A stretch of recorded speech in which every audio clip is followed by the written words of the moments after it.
Alhamdulillah wassalatu wassalamu ala rasulillah sayyidina wa maulana Muhammad ibni Abdillah wa ala alihi wa sahbihi wa man da'a bida'watihi wa istanna bisunnatihi ila yaumi liqa'i rabbih wa ba'du. Hadirin hadirat jamaah fardu zuhur, insyaallah kita semua dimuliakan Allah Subhanahu wa taala. Amin ya rabbal alamin. Pada kesempatan yang baik ini saya diberikan waktu lebih kurang 60 menit sama di tempat-tempat yang lain. Cuma bedanya di sini tak boleh lebih walaupun semenit. Suatu ketika saya hadir di salah satu kantor untuk memberikan tausiah. Tidak boleh disebut nama kantornya, menjaga kode etik jurnalistik. Kata dia, Ustaz Somad, pernah enggak ketemu dengan pegawai KPK? Kata saya, belum. Gimana memangnya Pak? Mereka pernah datang ke kantor saya Pak Ustadz. Terus saya beri mereka seperti tamu yang lain, saya beri makan, mereka kasih minum, tapi mereka tidak mau. Kenapa begitu? Kata mereka, saya sudah bawa air minum sendiri. Air minum pun tak mau. Wah, masih manusia mereka, manusia juga. Air minum pun tak mau. Tapi cerita ini sudah lama, sekitar 3 atau 5 tahun yang lalu. Apakah sekarang masih begitu? Wallahu a'lam bishawab. Tapi yang jelas integritas bahwa kita harus menjaga kesucian makanan adalah bagian dari ajaran Islam. Belum cerita masalah kendaraan, masalah mobil, masalah fasilitas, baru sebatas pada makanan. Ada seorang perempuan kerjanya menenun kain. Kain yang terbuat dari kapas dipintal menjadi benang, benang ditenun menjadi kain. Tapi dia menenunnya hanya di waktu malam. Karena kalau di waktu siang dia sibuk mengurus anaknya. Dia tidak punya pembantu. Hanya malam sajalah yang dia bisa menenun. Tapi malam tidak ada lampu. Dia naik ke atas atap rumah. Atap rumah orang Arab itu datar, namanya satah. Di atas satah itu dia menenun. Dia bisa menenun hanya ketika tentara lewat menyalakan lampu kerajaan. Setiap tentara lewat dengan lampu yang terang, dia pun mulai menenun. Ketika pasukan mulai berlalu dan gelap, dia berhenti. Ketika nanti tentara lewat di tengah malam, dia mulai menenun. Ketika mulai berhenti gelap, dia pun berhenti. Begitulah yang dia lakukan setiap malam sampai akhirnya kain itu jadi satu kain hasil dari menenun karena pasukan tentara kerajaan lewat. Setelah kain selesai, ditanyakanlah pertanyaan kepada imam pendiri mazhab Hambali bernama Ahmad bin Hambal di kota Baghdad tahun 241 Hijrah. Wahai Imam Ahmad bin Hambal, ya, apakah boleh saya menjual kain ini? Halalkah hasilnya saya makan? Imam bin Hambal tidak menjawab, tapi dia balik bertanya, kamu siapa? Perempuan itu menjawab, saya adalah saudara kandung Imam Bishri Al-Hafi, seorang ulama sufi, seorang ulama yang menjaga hatinya, seorang ulama yang menjaga makanannya. Karena kata Imam Ahmad bin Hambal, belum pernah seumur hidup saya ada orang bertanya tentang hukum memakai lampu yang dipakai kerajaan ketika sedang lewat. Apa salahnya? Toh tidak ada yang rugi. Kira-kira masih adakah orang yang memperhatikan hasil jualan kainnya, tenunannya? Zaman itu abad ketiga hijrah, orang masih memikirkan apa efek negatif yang diterima dari memakai lampu. Lampunya, cahayanya, tidak ada ruginya sedikit pun, tapi masih memperhatikan. Hari ini orang bukan cuma memakai lampunya, menjual lampunya sekalipun tak dia pikirkan. Yang penting saya bisa nyaman, saya bisa tenang, saya bisa. Oleh sebab itu maka masalah kejujuran terkait dengan makanan. Makanya di antara doa yang diajarkan Nabi SAW, Allahumma inni a'udzubika min ilmin la yanfa' Aku berlindung kepada Engkau ya Allah dari ilmu yang tak bermanfaat. Apa guna ilmu tak bermanfaat? Banyak profesor, banyak doktor, banyak PhD, Doctor of Philosophy, banyak orang berkarya, tapi tak ada manfaat ilmu akibat dari tidak memperhatikan makanan. Makanan amat sangat penting, karena makanan akan menjadi setetes darah, dan darah akan masuk ke dalam jantung. Dari jantung darah akan naik ke atas otak kepala. Dari kepala inilah akan turun ke mata, turun ke telinga, turun ke tangan, turun ke hati. Jangan heran kalau pertama kali yang gelap tidak dapat hidayah itu bukan telinga, bukan kepala, tapi yang pertama kali adalah hati. Khatamallahu ala qulubihim. Makanya kata Nabi SAW, setiap kali kita berbuat satu salah, satu titik hitam. 2 kali salah, 1 titik hitam. 3 kali salah, 1 titik hitam. Akhirnya hati itu pun gelap. Semua berawal dari makanan. Makanya kata Nabi SAW, jaga makananmu takun mustajabud da'wah. Ihfaz mat'amak takun mustajabud da'wah. Jaga makananmu, maka engkau akan menjadi orang yang amat sangat dikabulkan doanya. Seseorang kata Nabi SAW yang rambutnya kusut berdebu. Kenapa rambutnya kusut berdebu? Karena dia tidak mandi. Kenapa dia tidak mandi? Dia takut kalau sampai dia mandi rambutnya gugur dan dia bayar dam. Karena saat itu dia sedang pakai kain ihram. Kain ihram di tanah haram dalam keadaan umrah, mengangkat tangan di tepi Ka'bah. Tapi kata Nabi, doanya tidak dikabulkan Allah. Mengapa doa tidak dikabulkan Allah? Ada 4 sebab. Yang pertama, mat'amuhu haram, makanannya haram. Mashrabuhu haram, minumannya haram. Malbasuhu haram, pakaiannya haram. Wa ghudhiya bil haram, diberi, disuap makanan haram. Anna yustajabulah. Apakah mungkin doanya dikabulkan Allah? Lidah yang dia pakai meminta kepada Allah adalah lidah yang dia pakai untuk makan haram. Diharamkan Allah mengabulkan doa dari lidah yang memakan haram. Kecuali lidah dia 2, satu untuk makan, satu untuk berdoa. Oleh sebab itu maka berawal semuanya dari makanan. Makanya sahabat Nabi bernama Abdullah ibnu Umar radhiyallahu anhuma suatu ketika mengorek setengah kurma, bukan satu butir kurma, setengah kurma dia korek dari dalam tenggorokannya. Sahabat yang lain heran, muntah tidak apa-apa, tapi mengorek sampai muntah bisa jadi haram, makruh kalau sebabnya. Tapi ini kenapa engkau korek? Apa kata Abdullah ibnu Umar? Tadi aku makan 1 kurma, setelah itu aku makan sebelah, yang 1 masih tertahan. Datang orang lalu mengatakan, kamu tadi makan apa? Saya makan kurma. Kurma itu dari siapa? Dari si fulan yang memberikan makan kurma. Kamu tahu tidak kalau dia itu hasil usahanya? Syubhat. Syubhat masih remang-remang, belum pasti betul haram. Tapi Nabi mengatakan, famanittaqas syubhat, siapa yang menjaga dirinya dari syubhat, faqad istabra'a lidinihi wa 'irdihi, dia sudah menjaga agamanya dan menjaga kehormatannya. Dulu orang yang menjaga makanannya dari yang syubhat, dari yang tidak jelas ini, orang itu disebut dengan orang yang wara'. Wara' artinya menjaga diri dari yang syubhat. Taqwa menjaga diri dari yang haram.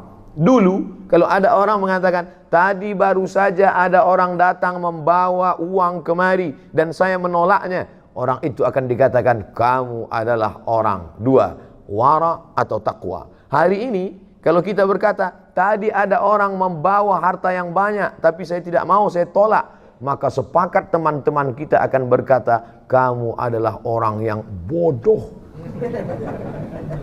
Kenapa tidak diambil? Itu haram saudaraku. Aku tidak ingin merusak doaku, lidahku. Itu memang haram, tapi kita keluarkan saja 2,5% jadi halal toh. Dia bahkan tahu bagaimana cara membersihkannya. Itu memang haram, brother. Tapi kalau kita pergi ke umroh, kita nangis di pintu Ka'bah, selesai. Menangis di pintu Ka'bah, ya Rab, ya Allah, ya Allah. Bagaimana mungkin memberikan sesuatu yang haram? Berapa banyak orang yang sampai ke tanah suci berharap kepada ampunan Allah, labbaik Allahumma labbaik, labbaik la syarika lak labbaik. Apa jawab malaikat? La labbaik wala sa'daik. Kau tidak dapat haji mabrur, umrahmu tidak diterima. Kenapa begitu? Zaduka haram, karena kau berangkat dengan uang haram. Apa sebetulnya judul ceramah Ustadz Zuhur ini? Yaitu berangkat dari pegawai KPK tidak mau kasih minum tadi. Dia bawa air minum. Saya lupa, kalau saya tahu saya bawa juga air minum dari rumah. Saudara yang dimuliakan Allah Subhanahu wa taala, hari ini yang paling mahal adalah integritas. Hari ini yang paling mahal adalah harga diri. Betapa banyak orang menjual harga dirinya karena ada yang lebih mahal dalam diri dia, dunia. Sedangkan kita mengatakan dunia beserta isinya hanyalah setengah sayap nyamuk. Begitu Nabi SAW mengajarkan. Berapa banyak orang berebut sayap nyamuk, berapa banyak orang mencari sesuatu hanya sayap nyamuk. Makanya orang beriman itu melihat dunia ini kecil saja. Kalau dapat tidak terlalu bahagia, karena yang dia dapat hanya setengah sayap nyamuk. Dan kalau tidak dapat pun tidak terlampau sedih, karena yang hilang itu pun setengah sayap nyamuk. Tapi kadang kita bisa kan mengomongkannya saja. Ketika sampai kita alami, ternyata setengah sayap nyamuk itu sebesar setengah sayap Boeing bagi kita. Setengah sayap nyamuk, itulah digambarkan Nabi SAW. Dalam perumpamaan lain Nabi mengatakan, celupkan ujung jarimu ke tengah samudra, falyanzur bima yarji, angkat pandang apa yang melekat di ujung jari. Apa yang menempel di ujung jarimu, itulah dunia. Setetes, dua tetes. Apa yang tinggal, itulah akhirat beserta isinya. Jadi kalau ada orang terlampau mengejar dunia, maka dia hanya mengejar setetes. Kalau terlampau bahagia, bangga, sombong pada yang setetes. Tapi kalau dia sanggup mengatakan itu, aku tidak apa-apa, karena yang dapat itu juga setetes. Andai tidak dapat pun tidak terlampau sedih, karena yang hilang pun juga setetes. Tapi saya tidak ingin setelah kajian ini lalu semuanya meninggalkan dunia. Rapat pegawai KPK. Gimana visi misi kita ke depan? Mohon maaf Bapak pimpinan, ini hanya status ini semua. Bukan itu yang saya maksud. Bagaimana mengecilkan dunia sehingga yang besar hanya Allah. Bagaimana melihat manusia ini semuanya kecil, jabatan, kekuasaan, harta benda, yang besar adalah Allah. Di sini kita membesarkan Allah, di sini kita mengagungkan Allah. Yang kita angkat kedua tangan sambil berkata, semuanya kecil, hanya Engkau saja yang besar. Allahu Akbar. Di sini di awalnya semuanya kita serahkan pada Allah. Inna salati wa nusuki wa mahyaya wa mamati lillah. Sebelum salam itu kita ulang sekali lagi, 4 kita serahkan pada Allah. At-tahiyatul mubarakatu salawatu thayyibatu lillah. Hanya orang yang sampai pada level ini saja yang salamnya dijawab oleh Rasulullah sallallahu alaihi wasallam. At-tahiyatul mubarakatu salawatu thayyibatu lillah. Setelah sanggup meninggalkan yang 4 ini, barulah kita diterima Rasulullah. Assalamu alayka ayyuhan nabiyyu wa rahmatullahi wa barakatuh. Jangan ucapkan salam pada Nabi sebelum kau sanggup mengesampingkan 4. At-tahiyatul, puja-puji, keagungan. Ustaz enak aja ngomong gitu. Ustaz kan gak punya kemuliaan, gak punya status sosial tinggi, gak punya jabatan. Oke, kalau gitu ke diri pribadi, follower, viewer.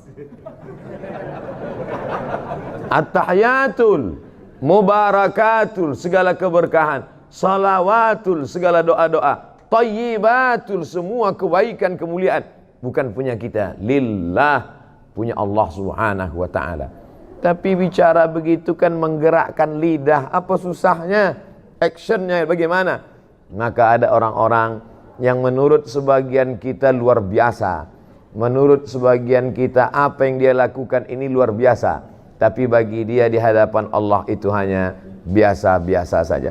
Kadang kita tidak bisa merasakan. Apa ceramah yang di belakang? Kenapa beda sama yang di depan? Saudara yang dimuliakan Allah Subhanahu wa ta'ala, suara saya jelas sampai ke belakang? Jelas. Ada layar, Masya Allah. Ibu di belakang, walaupun tidak melihat saya secara langsung, anggap aja kalian sedang menyaksikan youtube.com. Artinya apa? Hidup ini makan, pakai, tak lebih daripada itu. Punya rumah yang besar, pakai. Punya makanan yang enak, makan. Makan, pakai, tak lebih, tak kurang dari itu. Ma'akalta yang kau makan akan busuk, wa malabista yang kau pakai akan lapu. Kalau dulu orang mengatakan hidup ini cuma makan pakai, malah sekarang makan pun tidak. Berapa banyak saya acara di depan pejabat-pejabat, orang-orang hebat, tidak makan sama sekali. Saya malah heran, ini makanan enak-enak sekali, mereka tidak makan. Enggak dimakan Pak, kolesterol. Enggak dimakan Pak, diabetes. Enggak dimakan Pak, jantung koroner. Saya habisi semua. Makanan kok dicari pagi, petang, siang, malam, peras keringat, banting tulang, tidak dinikmati. Betul kata syair orang Arab. Berapa banyak orang mencari makan, tapi dia pun tak sempat untuk menikmatinya. Pakaian, sehebat-hebatnya pakaian, sekaya-kaya orang, setinggi-tingginya jabatan, pakaian paling tebal 3 lapis. Satu pakaian di dalam, singlet, underwear. Yang di luar ini. Yang nomor 3 aksesoris. Ini saya pakai supaya orang tahu saya ustadz gitu. Kalau tidak, saya memang tidak pakai sorban. Saya kemana-mana biasa aja jalan. Cuman beberapa kali, kemarin waktu saya sedang duduk di pesawat, lewat itu yang bagi nasi. Apa kata dia? Mirip sekali dengan Ustadz Somad ya. Mati saya. Nah, makanya saya pakai sorban ini. Pakaian adalah status. Dengan pakaianlah kita bisa membedakan mana ulama, mana orang biasa. Makanya mufti-mufti kerajaan zaman dulu jubahnya dibuat 2 lapis. Satu jubah putih di dalam, yang kedua jubah hitam di luar. Sorbannya dipakai. Al-Azhar menunjukkan status. Di luar ada sorban putih, di dalam ada topi merah, lengkap dengan jambulnya. Kalau sudah dipakai itu menunjukkan dia hafal Al-Quran. Pakaian adalah status sosial, tapi manakala ketika kita menghadap Allah Subhanahu wa taala, semua pakaian yang menunjukkan status lepas. Belum pernah lama hidup banyak dirasa, jauh berjalan banyak dilihat. Belum pernah saya melihat orang mati Islam bersyahadat pakai pakaian yang dia pakai dulu. Sehebat apapun itu, semuanya akan tinggal. Belum menghadap Allah saja di dunia sudah lepas. Apalagi ketika menghadap Allah Subhanahu wa taala, mana pakaian yang akan kau bawa? Yatsma'ul mayyita thalathun, yang mengiringi mayat ada 3. Yang pertama, maluhu, hartanya. Mobil yang paling mahal ikut mengiring sampai ke pelataran parkir. Belum pernah saya hadir pemakaman ikut mobil-mobilnya masuk dalam. Ahluhu, keluarga, anak, cucu, menantu, kawan, sahabat, andai tolan, satu kantor, alumni, alma mater. Menangis mereka satu angkatan hanya sampai pintu kubur. Istri yang tersayang, paling disayang, yang katanya buah hati belayan jiwa, itu pun hanya menangis di pintu kubur. Ramai-ramai orang menahannya. Ibu sabar bu. Tidak, saya mau tetap masuk ke dalam. Tetap mereka tahan, jangan bu. Padahal andai dilepas pun enggak juga dia mau masuk ke dalam. Coba lah. Saya beberapa kali itu saya perhatikan, begitu semangatnya mereka menahan. Jangan. Saya diamin aja, biarin aja, nggak akan masuk dia ke dalam. Kita tahu kok itu action aja. Mohon maaf ibu-ibu, saya bisa ngomong gitu karena ibu jauh di belakang. Artinya apa? Apa yang kita amalkan, kita bawa hari ini, itulah yang akan kita tunjukkan nanti di hadapan Allah Subhanahu wa ta'ala. Di tempat lain saya dikasih air minum, saya minum. Tapi di sini saya ingin balas bahwa saya punya integritas. Saya nanti akan datang lagi ke kantor bapak yang dulu bicara kepada saya. Ustadz Somad, pegawai KPK itu integritasnya luar biasa. Kami kasih dia air minum, dia katakan, saya bawa air dari kantor kami. Nanti saya akan katakan ke dia, Bapak, saya pun ceramah juga di masjid kantor mereka. Dan ketika mereka kasih air minum, saya katakan, saya bawa dari rumah. Saudara yang dimuliakan Allah Subhanahu wa ta'ala, Artinya apa? Setiap tetes ini akan kita diminta pertanggungjawaban di hadapan Allah Subhanahu wa taala. Ini diberi dari mana? Ini uang negara. Tidak ada nama saya dalam anggaran ini. Setiap tetesnya. Jangan sampai hancur amal saya. Pahala ceramah-ceramah saya semuanya habis hanya karena 600 ml ini. Integritas harus kita jaga. Takbir. Masya Allah, pantang dipancing. Ya'ti yaumal qiyamati, ada orang nanti pada hari kiamat dia akan mati menghadap Allah bisolatin, solatnya banyak. Solat qabliyah, solat ba'diyah, solat tahajud, solat witir, solat duha, solat isyraq, solat awabin, solat tasbih. Wa zakatin, zakat, wakaf, infak, sedekah, bangun masjid, pondok pesantren. Wa siyamin, puasa Senin Kamis, puasa Nabi Daud, puasa Ayyamul Bait, puasa 6 hari di bulan Syawal, puasanya banyak. Tapi ternyata amalnya itu tidak bisa menolong dia. Sebab apa? Mat'amuhu haram, karena memakan harta orang lain. Akala mala hadza, memakan harta si fulan. Wa safaka dama hadza, menumpahkan darah si fulan. Wa daraba hadza, memukul si fulan, menganiaya si fulan, menzalimi si fulan. Diambil salatnya diberikan pada orang yang dia aniaya, diambil puasanya diberikan pada orang yang dulu dia zalimi, diambil sedekahnya diberikan pada orang yang pernah dia sakiti. Faniyat hasanatuhu, habis amalnya, tapi orang yang menuntut masih banyak. Lalu apa yang terjadi? Diambil dosa mereka, diambil dosa orang yang pernah dia zalimi, turihat ilahi, dicampakkan kepada dia, summa turiha finnar, lalu dia dicampakkan ke dalam api neraka. Kalau dosanya pada satu kelurahan, karena kebetulan dia kepala desa, paling banyak satu desa 5.000 orang. Tapi kalau dosanya zalim, memakan harta orang se-Indonesia, ini anggaran orang se-Indonesia. Kalau sampai saya minum tanpa ada kejelasan, ya akhirat. Nampaknya makan siang pun terancam siang. Saudara yang dimuliakan Allah Subhanahu wa taala. Kullu qardin jarra naf'an fahuwa riba. Setiap pinjaman kalau ada unsur manfaat dari pinjaman itu, maka pinjaman itu menjadi riba. Siapa yang tidak lepas dari pinjaman? Selama hidup pasti kita pernah meminjam. Tidak ada barang yang cash di rumah kita sekarang. Semuanya pinjaman. Panci pun kredit.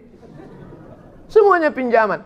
Andai saya meminjam kepada Bapak, saya tak tahu nama-nama Bapak, tak tahu saya. Satu-satunya yang saya tahu nama di sini cuma Pak Novel Baswedan. Saya pinjam uang Bapak 5 juta Pak. Oke Ustadz, nih pakai duit 5 juta. Pinjam ya Pak? Iya. Lalu kemudian besok 2-3 hari, boleh saya pinjam motornya? Apakah Pak Ustadz? Maka motor yang saya pakai itu sudah saya pakai unsur manfaat. Kullu qardin jarra naf'an, kalau meminjam ada mengambil manfaat, maka manfaatnya itu adalah riba. Sekarang berapa banyak kita meminjam barang orang, uang orang, justru kita pinjam karena manfaat itu. Kalau tidak ada manfaatnya, kamu kasih pinjaman sama dia. Iya. Kenapa kamu ambil barang dia, kamu manfaatkan? Loh, kalau enggak saya manfaatkan, saya dapat apa? Betapa logika kita sudah terbolak-balik.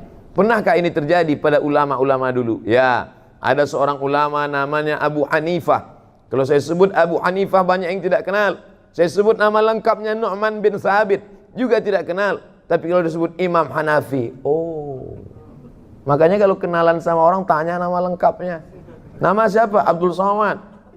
Oh itu UAS, itu juga Ustaz Abdul Somad. Abu Hanifah, Nu'man bin Thabit, Imam Hanafi meninggal di Kufah, Irak tahun 150 Hijrah. Kemudian ada orang meminjam uang dia, dan ketika itu dia bertamu ke rumah orang tersebut. Di depan rumah orang itu ada sebatang pohon kayu yang rindang, dan dia tegak di tengah panas. Datang orang melihat, Imam Hanafi, iya, kenapa tidak bernaung di depan rumahnya? Kan ada pohon kayu, tegak saja di bawah pohon itu, kenapa? Dijawab Abu Hanifah dengan argumen tadi, kullu qardin jarra naf'an fahuwa riba. Setiap pinjaman kalau mengambil manfaat, maka itu adalah riba.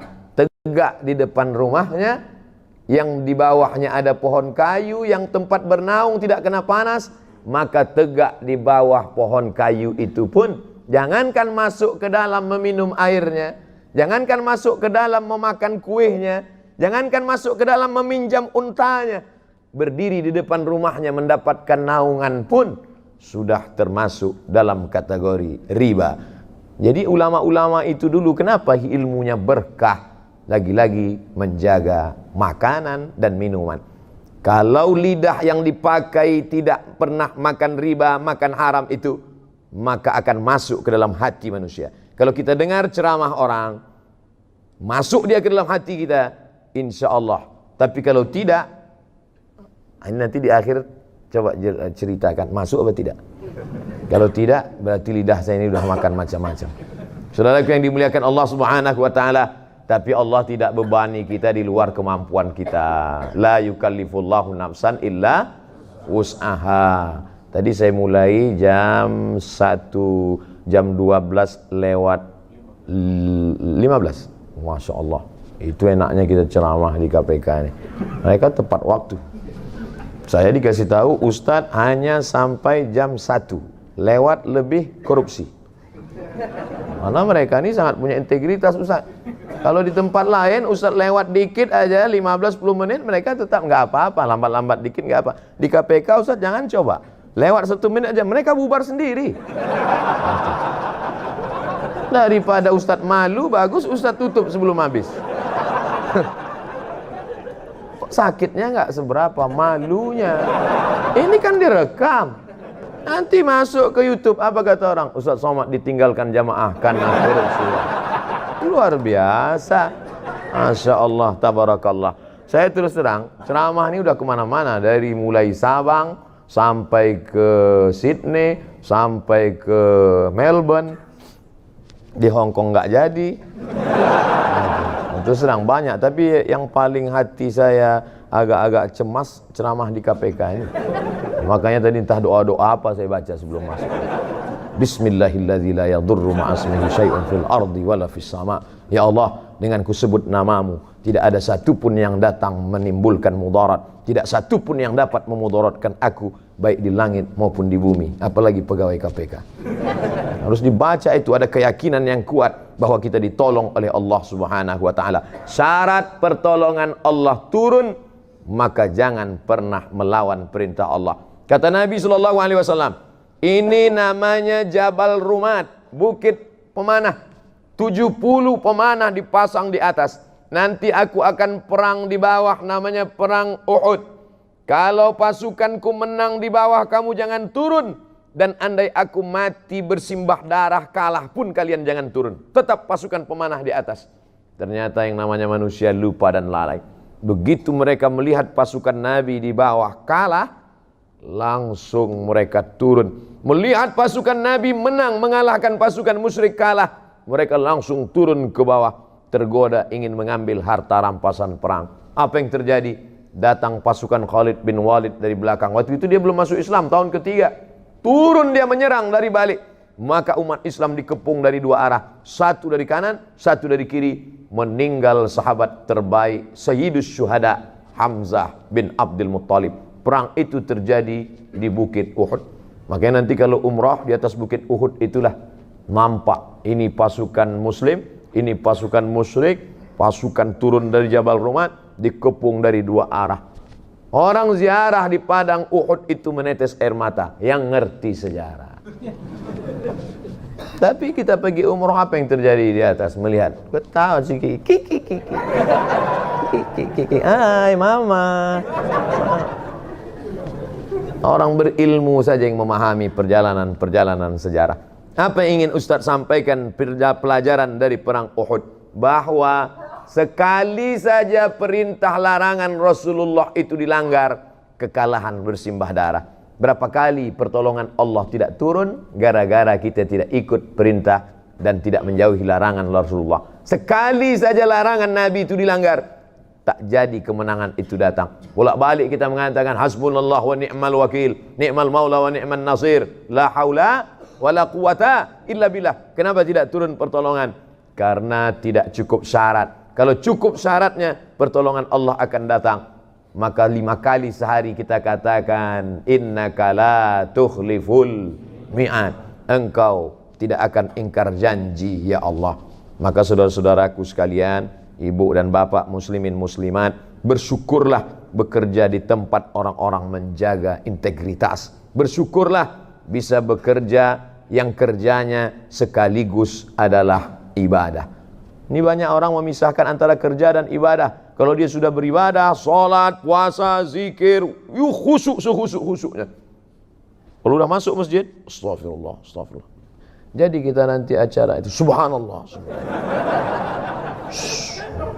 Tidak ada waktu. Di masjid ini kita beribadah. Di masjid ini kita khusyuk-khusyuknya. Kalau mau curang, nanti di kantor.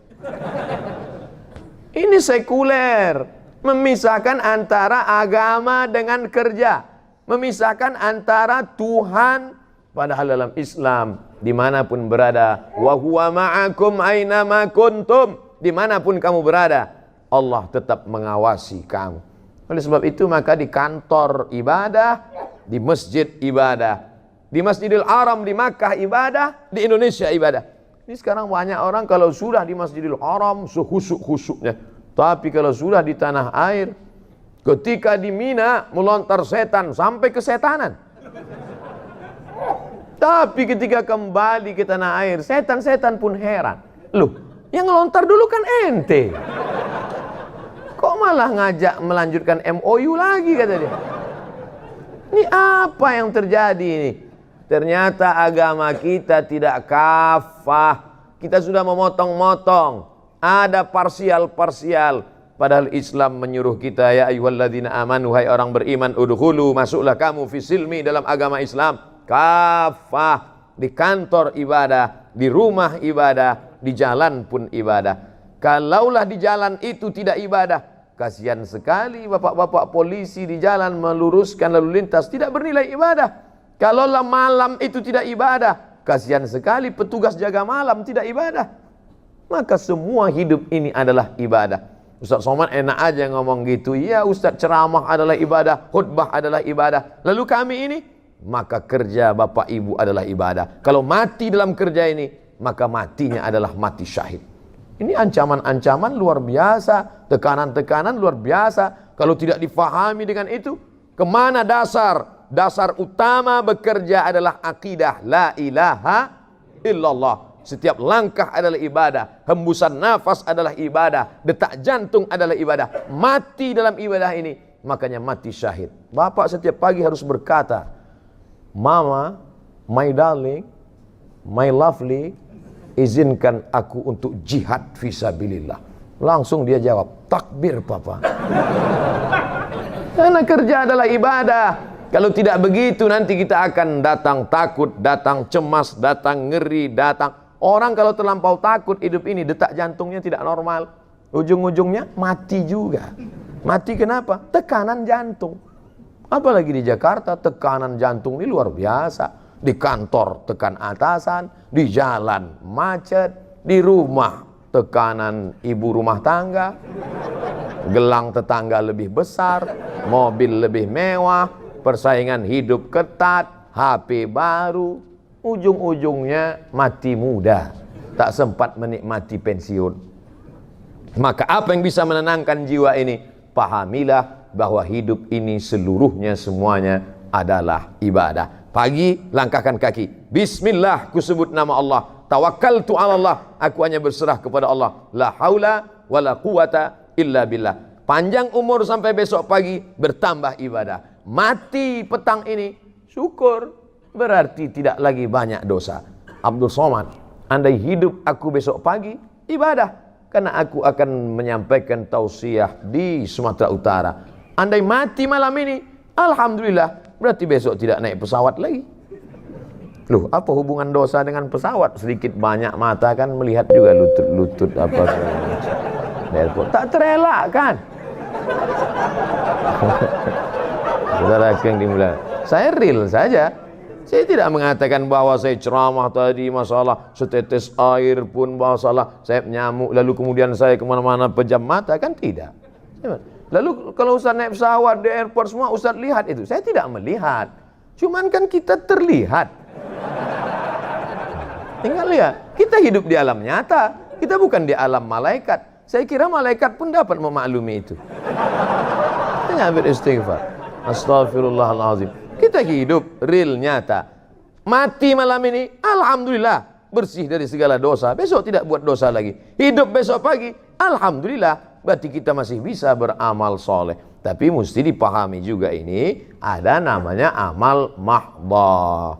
Salat, baca Quran, puasa sunat, itu amal mahdhah. Ada rukunnya, ada syaratnya, ada wajibnya, ada sunatnya, ada membatalkannya. Tapi ada dia aktivitas sehari-hari biasa, tapi dia bernilai ibadah. Jadi jangan dibolak-balik. Nanti datang azan, hayya 'alas shalah, ente nggak ke masjid. Kerja ini pun ibadah, saudara. Nah, ini nggak betul juga.